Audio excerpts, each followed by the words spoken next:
অনেকদিন পর আজকে চিকেন বানাচ্ছি একটু অন্যরকম করে। প্রথমে চিকেনটাকে গরম জল আর লেবু রস একসাথে মিলিয়ে ভালো করে চিকেনটাকে ধুয়ে নিয়েছি, কারণ বর্ষাকালে চিকেনেও ইনফেকশন থাকতে পারে, তাই জন্য ধুয়ে নিয়েছি। তারপরে এর উপরে ম্যারিনেট করার জন্য দিয়ে দিলাম হলুদ গুঁড়ো। এবার মশলা করেছি কী কী শোনো। পুদিনা পাতা, রসুন, আদা, কাঁচা আম, হিং, এগুলো দিয়ে একটা মশলা করেছি। এবার ম্যারিনেট করব এই মশলাটা দিয়ে আর দই দিয়ে।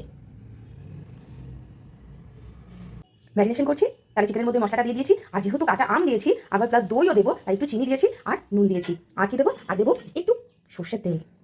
কাঁচা সর্ষের তেল দিয়ে না মাখলে বেশ একটা ভালো ফিলিংস আসে। এবার এটা মেখে নিই, ম্যারিনেট করে এটাকে আধা ঘন্টা রাখবো। ফ্রিজে রাখা দরকার নেই, বাইরেই রাখবো। যতক্ষণ চিকেনটা ম্যারিনেট হচ্ছে ততক্ষণে আমি পেঁয়াজটাকে খুব পাতলা স্লাইস করে কেটে নেব।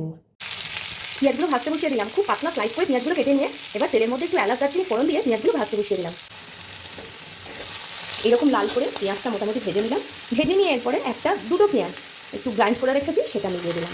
এইরকম করে একটু পেঁয়াজ বাটাও যদি পেঁয়াজ কাটার সাথে মিলিয়ে দেওয়া যায়, তাহলে যে গ্রেভিটা হবে সেটা খুব স্মুথ মখমালি টাইপ হয়, তার জন্য সেটা মিলিয়ে দিলাম। এবার ম্যারিনেট করা যে চিকেনটা আছে সেটা মিলিয়ে দেবো। বাটা চিকেনটা এর সাথে মিলিয়ে দিলাম। এরপর এই পর্যায়ে মিলিয়ে দিচ্ছি ম্যারিনেট করা চিকেনটা।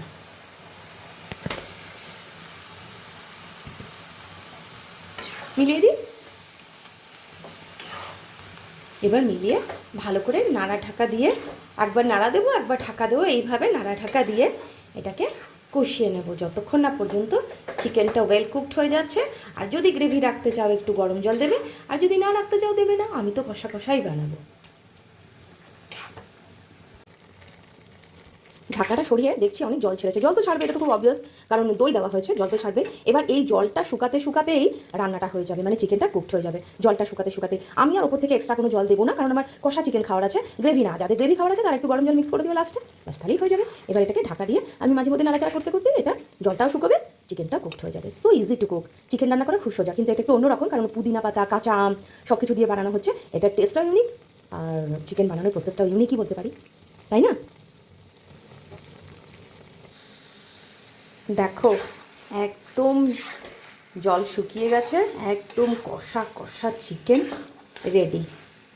পুদিনা কাঁচা আম দিয়ে বানানো কষা চিকেন কষা একবারে রেডি। ব্যাস, এবার গরম গরম ভাত দিয়ে চিকেন কষা খেয়ে নাও। আর যারা রুটি দিয়ে খেতে চাও তারা উপর থেকে একটু, যদি রুটি খেতে তো একটু গ্রেভি লাগে তাহলে একটু গরম জল মিলিয়ে দিও। আর ঝোলটা ফুটে গেলে ওপরে একটু কাসুরি মেথি রোস্ট করে সেটাকে ক্রাশ করে ছড়িয়ে দাও, তাহলে বেশি ভালো লাগে খেতে। কাসুরি মেথির গন্ধটা চিকেনের সাথে ভালোই যায়। আর যেহেতু এটাতে পুদিনা পাতাও আছে, দইও আছে, আমও আছে, ভালোই লাগবে। তাহলে রুটি আর ভাত দুটো দিয়েই খাওয়ার মতন একটা চিকেন রেসিপি রইল বন্ধু তোমাদের জন্য। আশা করি ভালো লাগবে, বানিয়ে খেও। বাই। লাঞ্চের থালা সাজিয়ে নিলাম, ভাত, উচ্ছে সেদ্ধ, কষা চিকেন আর আমের চাটনি। হাই বন্ধুরা, তোমরাও লাঞ্চ করে নাও।